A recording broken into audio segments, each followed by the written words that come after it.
সকাল সকালে বৃষ্টি এসেছে আর আমরা চলে এসেছি ভেজার জন্য।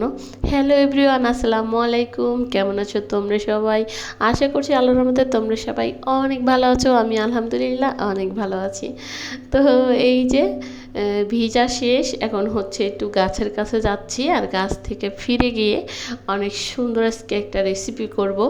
তো আজকে কি রেসিপি সেটা হচ্ছে নাম বলছি, কাঁঠালের বিচি দিয়ে তারপর হচ্ছে পুঁই শাকের রেসিপি করব। তো এই যে বাসায় চলে এসেছি, অনেকক্ষণ হয়ে গেছে, গোসল টোসল করে বৃষ্টিতে ভিজে অবস্থা খারাপ হয়ে গেছে। তো তারপর হচ্ছে আমার রান্নাবান্নার কাজগুলো শুরু করে দিছি। ওই যে বললাম আজকে হচ্ছে কাঁঠাল বিচি দিয়ে হচ্ছে পুঁই শাক রান্না করব। তো পুঁই শাকগুলো হচ্ছে কালকেই কেটে রেখে দিছি হচ্ছে ফ্রিজে। আজকে হচ্ছে কাঁঠালের বিচি আর কি পরিষ্কার করার পালা। তো এখানে হচ্ছে একটু সেদ্ধ করে তারপর হচ্ছে কিন্তু আমি এই যে কালো ছোকলাগুলো উঠে ফেলছি। তো এই যে আজকে রান্না করব তেলাপিয়া মাছ ভুনো করব, আর হচ্ছে পুঁই শাক দিয়ে কাঁঠালের বিচি দিয়ে রান্না করব চিংড়ি মাছ দিয়ে। তো এই রান্নাটা কিন্তু অনেক মজা, তোমরা কিন্তু রান্না করে খেয়ে দেখতে পারো। দারুণ মজা হয়েছিল আমি যখন রান্নাটা করেছি। আর সাথে একটু বোম্বাই মরিচ দিয়েছি, এইটার জন্য কিন্তু স্বাদটা অনেক বাড়িয়ে দিয়েছে এই বোম্বাই মরিচে। তো কথা বেশি না বলি, এই যে আমার রেসিপি কিন্তু শুরু হয়ে গেছে। হচ্ছে পেস্টটা একটু ভেজে নিয়েছি প্রথমে, আর মরিচটাও দিয়ে দিচ্ছি। এখানে পরে চিংড়ি মাছগুলো দিয়ে দিচ্ছি, পেঁয়াজের সাথে একটু সুন্দর করে ভেজে নিচ্ছি। আর চিংড়ি মাছটা সবসময় এরকম পেঁয়াজের সাথে আমি একটু ভেজে নেই। যাই হোক, এই যে ভাজাটা হয়ে গেছে, এখন একটু রসুন বাটা দিয়ে দিচ্ছি। আর ইদারিং আমি সব তরকারিতে হচ্ছে রসুন বাটা দিচ্ছি, কারণ মায়ের অনেক পছন্দ, আমার যদিও পছন্দ না। যাই হোক, রসুন বাটা দিচ্ছি। চিংড়ি মাছের তরকারিতে আমি দেই না। তো যার যার প্রয়োজন মতো দিয়ে দিতে পারো, যদি যার ভালো লাগে আর সে দিবে, আর যদি ভালো না লাগে সেটা হচ্ছে না দিলেও হয়ে যাবে। তো এখানে একটু ঝোলের পানি দিয়ে সুন্দর করে হচ্ছে কষিয়ে নিব। আর তার সাথে হচ্ছে হলুদ গুঁড়ো, তারপরে হচ্ছে একটু জিরার গুঁড়ো। এখানে জিরার গুঁড়ো দিলেও হয়, না দিলেও হয়, যার যেরকম ভালো লাগে খেতে আর কি। তো এই যে পানি একটু দিয়ে সুন্দর করে হচ্ছে কষিয়ে নিব। আর আমি গ্যাসে বারো যখন কাঁঠালের দিন ছিল একবার এই রান্নাটা করেছিলাম, তখন আসলে আমার ভিডিও করা হয়নি। তো আমরাই রান্না করে খেয়েছি। আর এইবার যেহেতু আমি ভিডিও করতেছি, ইউটিউবে ভিডিও দিতেছি, তো এইবারকার হচ্ছে আমার ভিডিও দেওয়া হয়েছে। যাই হোক, ডাটাগুলোও এর ভিতরে দিয়ে বিচির ভিতরে দিয়ে একটু সুন্দর করে কষিয়ে নিতেছি, কারণ শাকগুলো তো একদম সময় লাগে না হইতে, অল্প একটু সময়ের ভিতরে হয়ে যায়। আর ডাটাগুলো হইতে একটু সময় লাগে। তো এই জন্য হচ্ছে এই কাঁঠালের বিচিগুলো আর ডাটাগুলো একটু হালকা করে সেদ্ধ করে নিলাম। তো এখানে ঝোলের পানি দিয়ে দিছি, সুন্দর করে কিন্তু কষিয়ে নিয়েছি আমি। তারপরে এই যে শাকগুলো এখনও দিয়ে দিব।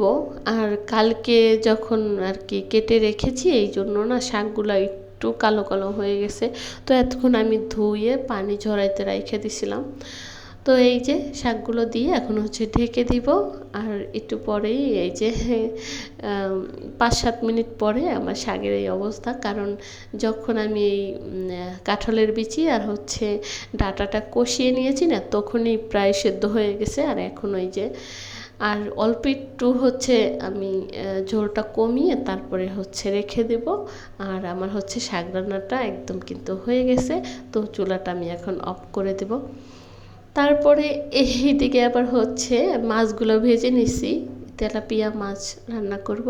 তো সেটা হচ্ছে ভেজে নিয়েছি। আর এদিকে মরিচগুলো হচ্ছে একটু কষিয়ে নিচ্ছি। এখানে হলুদ মরিচ লবণ, তারপরে আদা রসুন বাটা আর পেঁয়াজ হচ্ছে কেটে দিয়েছি, সাথে 2-3টা কাঁচামরিচ, এগুলো দিয়ে সুন্দর করে হচ্ছে কষিয়ে নিয়ে এখন হচ্ছে ঝোলের পানিটা দিয়ে দিলাম। আর মাছগুলো তো আগেই ভেজে রেখে দিছি, এখন হচ্ছে একটু ঝোলটা গরম হয়েছে, এখন এই যে মাছগুলো এক এক করে দিয়ে দিচ্ছি। তো তো যাই হোক, এই পর্যন্ত এসে প্রতিদিনের মতো সেই ছোট্ট রিকোয়েস্টটা করে নেব আমার প্রিয় আপুদের কাছে। এখন পর্যন্ত আমার ভিডিও দেখেছো কিন্তু একটা লাইক করোনি, প্লিজ মনে করে একটা লাইক করে দিবে। তোমাদের একটা লাইক আমার কাছে অনেক মূল্যবান। যাই হোক, হ্যাঁ, দুপুরে খাওয়া দাওয়া শেষ, অনেক সময় হয়ে গেছে। এটা সন্ধ্যার দিক ছিল। আমাদের পাশের রুমের ভাবি আসছে আমাদের রুমে, তো ভাবলাম সবাই মিলে একটু চা খাই। তো আমি হচ্ছে এখানে যখন চা বানাচ্ছিলাম তো একটু ভিডিও নিচ্ছিলাম। আর ওই ভাবি কিন্তু হাসতেছিল, আর আমাকে জিজ্ঞেস করতেছিল, ভাবি আপনি কি ইউটিউব থেকে টাকা পান? তো মজার ব্যাপারটা শুনে অনেক হাসি পাইলো। তো আমি বললাম যে না ভাবি, এখনও তো টাকা পাইনি, পাইলে কিন্তু অবশ্যই আপনাকে জানাবো। তো যাই হোক, খাওয়া দাওয়া শেষ করে অনেক গল্প শেষ করে রাত্রে হচ্ছে জান্নাতের বাবাও চলে এসেছে। আর খাবারের কিছুই নেই, ঘরে অনেক কিছু শেষ হয়ে গেছে, মুড়িও শেষ হয়ে গেছে। তো আমরা বাইরে গিয়েছিলাম। তো প্রতিদিনই কিন্তু এই কাজটা করে থাকি, জান্নাতের বাবা জিজ্ঞেস করে কি কি লাগবে।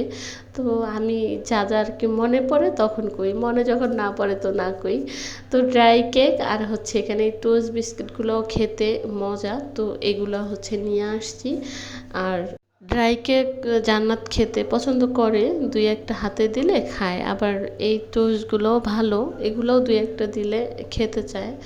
তো ও যেটা খেতে পছন্দ করে সেটাই আসলে আনার চেষ্টা করি। আর হচ্ছে আবিজাবি খাওয়ানো যাবে না, ওর ইদারিং কিরমির খুবই সমস্যা করতেছে। তো অনেক সমস্যার ভিতরে আছি, এই জন্য হচ্ছে কি খাওয়াবো না খাওয়াবো ওটা নিয়ে সবসময় আর কি চিন্তার ভিতরে থাকতে হয়। তারপরে এই যে কলমি শাক নিয়ে এসেছি, শাকগুলো অনেক সুন্দর, তো এটাই হচ্ছে কালকে আবার রান্না করব। তো এই যে আম কেটে নিয়েছি প্রতিদিনের মতো, আর আজকের আমগুলো না দারুণ দেখতেও ছিল এবং খেতেও অনেক মজা ছিল।